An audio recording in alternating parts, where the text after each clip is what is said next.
I don't know about you, but free agency is depleted. I know I I said mean, that last 2 weeks, but it is it is depleted. listen, you extended the rosters, and we had a lot of injuries. Yeah, It's gonna happen. yeah, yeah.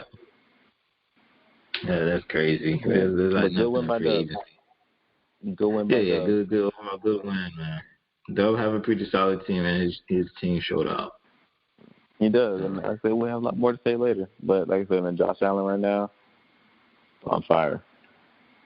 Oh, dude, from what I'm hearing, Josh Allen, if he keeps up his production, is he will break some records. Yeah, he's on that track right now. He's on that Mm-hmm. track. But like I said, good win by Dub. I see him later down the line. All right, all right. All right, let's move on to the last matchup of the week. Oh man, Ah, this the nail biter. came down to the last play, literally. The very last play. Oh my gosh. That's my matchup versus your brother CJ2K Calvin. Yeah. Um, well, I gotta say, I think we in the last podcast, me, you, and Steve unanimously had me winning this one. Now we did say it was gonna be close, but we just based on some injury that CJ2K is facing, I did pick myself to win over, but I think you guys also picked me to win. But it came down to the wire, though. Listen, do not underestimate the heart of a champion, and I did. I should know better. But you know the scariest part about that is though, Yeah. McCaffrey, Adams, and Mostert did not play.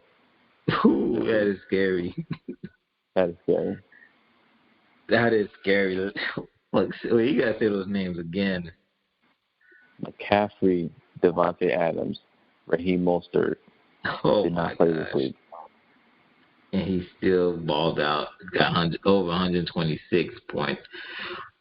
Oh He's gonna be a wow. problem. He's Oh gonna my be a goodness. problem.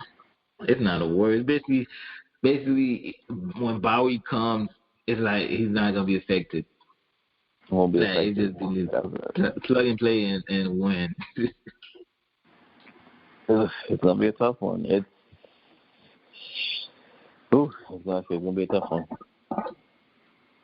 Yeah, I like This how is a great. This is a great matchup, man. Russell Wilson, man, he's playing. Oh my God, Russell Wilson is just 34 games. Come on, man. 34 games. Come on. He's doing his thing. God. Sadly though, Chris Carson. I know that hurts, man. Especially on how he got injured. But me personally, I saw the play. It was a dirty play. The way he twisted his ankle at the end, Mhm. and that's not necessary. He did that. It's not necessary. That cost you a victory. It did because Chris Carson could have got another, some more yards. It really did. Hey, I'm interested. Mm.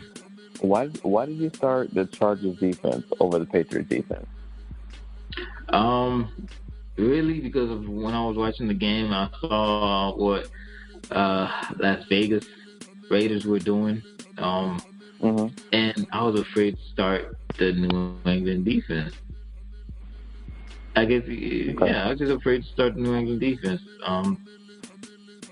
And I felt more comfortable starting Chargers defense going up against a backup quarterback. Mhm. So that was my main reason why. Okay, And yeah, mainly the Chargers defense going, and I saw basically seeing what the Chargers did against the Chiefs. I'm like, okay, like I said on the chat, the Chargers defense is real. So that's why I went with them. I mean, they got a block. They only allowed 21 points. They did okay. They're decent. It's just they allowed them too many yards. So. Yeah, I understand. I understand your thought process. So I mean, you can't get upset when you had that. You put the whole homework into it, the time, and Yeah. just didn't work out. So Yeah. it's all Also, good. the only change I would have made, the only change that I'm really upset about is not starting David Johnson over Montgomery. Um, you know, I don't know why. I like David Montgomery, Mm-hmm. but I, I was thinking too much, or maybe too little, into not starting David Johnson over him. I mean, That's the only one that really hurts. That's the only change I would have made, really. I'm not going to give you any expert opinion on this because you are the competition, but however you came to that decision, you got to live with it. True. True. Overall, good win, Calvin. Um, I will see you down the road. So good win until we meet again. Oh yeah, definitely. Oh, definitely. All right. So no, that's all. That's all we got for for week 3 and what happened in week 3. Anything you want to add overall in week that you want to add in week 3? I mean, week 3 now, I have an idea of who may be the contenders or the pretenders. That was the Mm-hmm. biggest thing that I noticed this week, and I think it would be a great time to segue into I'm viewing a lot of these teams now. Okay, I like it. Go on.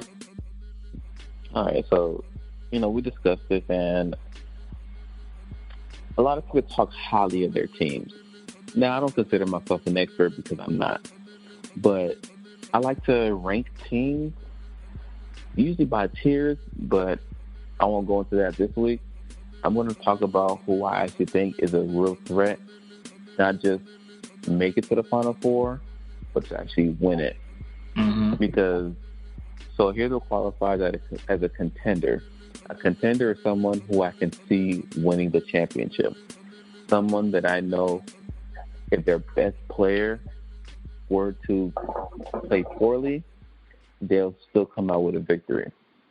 Okay. To me, that's a sign of a great team when your best player doesn't perform and you still come out victorious. That's what I like to see. Teams that are maybe player dependent, I kind of see as a pretender because it only takes one bad matchup and circumstances that changes your outcome. So that's kind of like the two levels of contender versus pretender. For example, you can be undefeated, and I'll still consider you a pretender because I look at the strength of your team compared to the competition. If there's 3 other guys with a stiffer roster,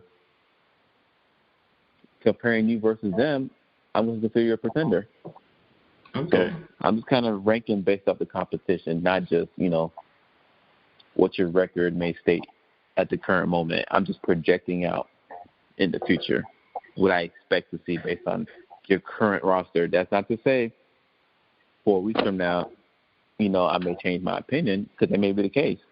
Injuries happen, trades happen, circumstances change, and with new information, I'm allowed to change my opinion. But with what I'm saying today, it's strictly on what I see today with your roster. Okay. All right. Cool.